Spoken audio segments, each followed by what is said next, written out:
बिहार की राजनीति में एक भारी उलटफेर की संभावना बन रही है।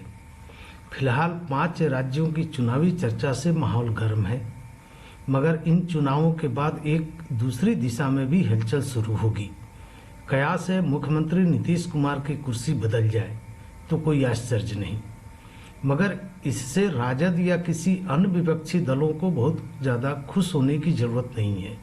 हाँ, नीतीश कुमार को नापसंद करने वालों को थोड़ा सुकून जरूर मिलेगा, मगर यहाँ अहम सवाल है कि अगर नीतीश कुमार नहीं तो फिर कौन बनेगा बिहार का अगला मुख्यमंत्री। यह लाख टके का सवाल है।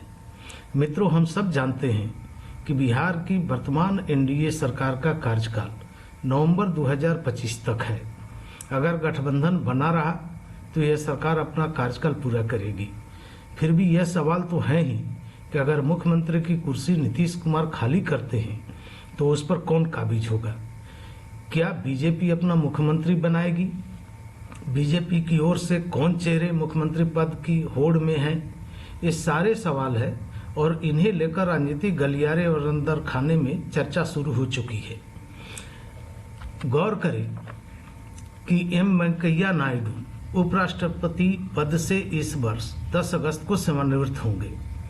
इसके पहले 24 जुलाई को वर्तमान राष्ट्रपति रामनाथ कोविंद जी का कार्यकाल समाप्त हो रहा है। 2020 में बिहार विधानसभा चुनाव के बाद जब नीतीश कुमार को एनडीए का मुख्यमंत्री बनाया गया तो सभी बीजेपी और नीतीश कुमार के जेडीयू के बीच डील की बात कर रहे थे कि नीतीश कुमार के बाद बिहार में मुख्यमंत्री बीजेपी के किसी नेता को बनाया जाएगा और नीतीश कुमार को उपराष्ट्रपति पद के लिए मनोनीत किया जाएगा। नीतीश कुमार की कार्यशैली और उनका बॉडी लैंग्वेज से भी ऐसा लगता है कि अब वे अपनी पारी समेटने के मूड में आ गए हैं। तीसरे नंबर के दल के नेता होकर मुख्यमंत्री की कुर्सी पर बैठना नीतीश कुमार को 2020 में भी गंवारा नहीं था। शुरुआत में उन्होंने आनाकानी भी की थी। कई राजनीतिक विश्लेषकों का मानना है कि 2025 में यानी आगामी बिहार विधानसभा चुनाव में भाजपा एक बार फिर नीतीश कुमार को ही चेहरा बनाकर चुनाव लड़े, शायद ऐसा संभव नहीं है। इस बात का एहसास नीतीश कुमार को नहीं है ऐसा नहीं कहा जा सकता है। राजनीति की लंबी पारी खेलने वाले नीतीश कुमार आकलन कर ही रहे होंगे। ऐसे में वे भी चाहेंगे कि उन्हें अपनी आखिरी पारी के लिए कोई सेफ पैसेज मिल जाए। फिलहाल एनडीए में बने रहकर उपराष्ट्रपति के रूप में अपनी भूमिका का निर्वाह उन्हें ज़्यादा रुचेगा। बीजेपी को जिस तरह से बहुमत हासिल है वैसे में मनोनयन में कोई अड़चन भी नहीं है। बीजेपी की भी बिहार में अपना मुख्यमंत्री बनाने की बरसों से दमित आकांक्षा इस रास्ते से पूरी हो सकती है। मगर सबसे बड़ा सवाल है कि बिहार में भाजपा का मुख्यमंत्री का चेहरा कौन होगा। वैसे बीजेपी के अंतःपुर में कुछ नामों पर चर्चा शुरू भी हो चुकी है। इन नामों में एक नाम केंद्रीय गृह राज्य मंत्री नित्यानंद राय का है। नित्यानंद राय को सीएम फेस बनाकर बीजेपी राजद के एमवाई समीकरण से वाई को अलग करने की चाल चल सकती है। मगर दूसरी ओर नीतीश कुमार मंत्रिमंडल के उद्योग मंत्री सैयद शाहनवाज हुसैन भी इस होड़ में शामिल बताए जा रहे हैं।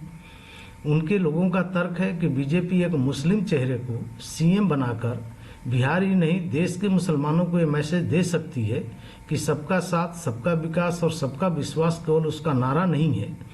इसका सीधा लाभ उसे आगामी 2024 के आम चुनाव में मिलेगा। जबकि एक तीसरा चेहरा भी इस दौड़ में शामिल है। यह है पंचायती राज मंत्री सम्राट चौधरी का। मित्रों, बीजेपी सम्राट चौधरी पर एक बड़ा दांव खेल सकती है। जिस तरह से केंद्रीय मंत्रिमंडल में बड़ी संख्या में ओबीसी को मंत्री पद देकर बीजेपी ने इस वर्ग को अपने से जोड़ने का प्रयास किया है, उसी तरह से बिहार में भी वह लौकुश के एक बड़े घटक कुशवाहा समाज को सीएम बनाकर पूरे ओबीसी समाज को एक बड़ा मैसेज दे सकती है।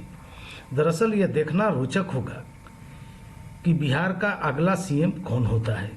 बीजेपी की किस नेता की लॉटरी लगती है और किसकी तैयारी धरी रह जाती है। संभव है मुकुट उसके सिर सज जाए जिसके बारे में कल्पना भी नहीं कर रहा हो। हरियाणा में मनोहर लाल खट्टर और महाराष्ट्र में देवेंद्र फडणवीस ऐसे ही नाम थे ना। मित्रों, आज के इस अंक में इतना ही। अगले वीडियो में मैं फिर किसी ऐसे विषय पर आपसे चर्चा करूंगा। अगर